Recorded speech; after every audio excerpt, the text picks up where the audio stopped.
HS24 న్యూస్కి స్వాగతం. నేను విజయ. ఈరోజు స్పెషల్ స్టోరీ చూద్దాం. ఓ రామేశ్వర, నీ ఆలయం ఓ ఆధ్యాత్మిక తపోవనం. నీ స్థలం విజ్ఞానవంతులకు ధ్యాన స్థలం, భక్తులకు మోక్ష మార్గం. భక్తి అనే దీపంతో వెలిగించే మనసుల మందిరం నీవు. సముద్రపు అలలు నీ పాదాలకు పాదతీర్థంగా మారే దివ్యస్థలం. ఇవన్నీ మిళితమైన పవిత్ర క్షేత్రం తమిళనాడులోని రామేశ్వరం. ఆ రామేశ్వరానికి సంబంధించిన విశేషాలేంటో మన HS24 న్యూస్లో ఇప్పుడు చూద్దాం. రామేశ్వరం తమిళనాడు రాష్ట్రంలోని రామనాథపురం జిల్లాలో ఓ పట్టణం. ఇక్కడ 12 జ్యోతిర్లింగాల్లో ఒక్కటైన రామేశ్వర జ్యోతిర్లింగం ఉంది. రామేశ్వరము శైవులకు వైష్ణవులకు అత్యంత పవిత్ర స్థలం. హిందూ ఇతిహాసాల ప్రకారం శ్రీరాముడు ఇక్కడే సేతువు నిర్మించి రావణాసుడు పరిపాలించిన లంకకు చేరాడు. ఇక్కడ రాముడు నిర్మించిన సేతువును రామసేతువు అని అంటారు.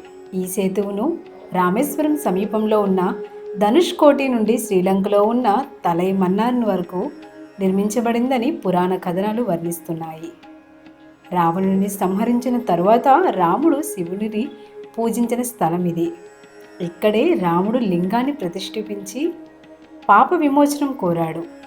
రామేశ్వరం కేవలం భక్తి పుణ్యభూమి మాత్రమే కాదు, విజ్ఞాన జ్యోతిని వెలిగించిన భారత మాజీ రాష్ట్రపతి missile man of India doctor APJ Abdul Kalam గారి జన్మస్థలం కూడా. దేశానికి ఆయన ఇచ్చిన స్ఫూర్తికి గుర్తుగా నిర్మించిన డాక్టర్ కలాం మెమోరియల్ కూడా ఇక్కడే ఉంది. భారతదేశపు మొట్టమొదటి సముద్ర రైలు వంతెన అయిన పంబాన్ బ్రిడ్జ్ను ఇటీవల ప్రధాని మోదీ ఇక్కడే ప్రారంభించారు.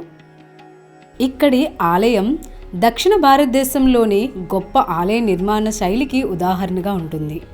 దీని ప్రాంగణంలో ఉన్న గోడల మధ్య దాదాపు 1220 మీటర్ల పొడవు గల ద్వార మండపం ఉంది. ఇది భారతదేశంలోనే అత్యంత పొడవైన ఆలయ ప్రాంగణం. రామేశ్వరంలో ఉన్న 22 తీర్థ కుళాయిలలో స్నానం చేస్తే పాపాలు తొలగిపోతాయన్న నమ్మకంతో లక్షలాది మంది భక్తులు ఇక్కడికి వస్తున్నారు. చూసారుగా వ్యూవర్స్, రామేశ్వరం విశిష్టత. మరిన్ని స్పెషల్ స్టోరీస్తో మళ్ళీ కలుద్దాం. Keep watching HS24 news. Please like, share, subscribe our channel.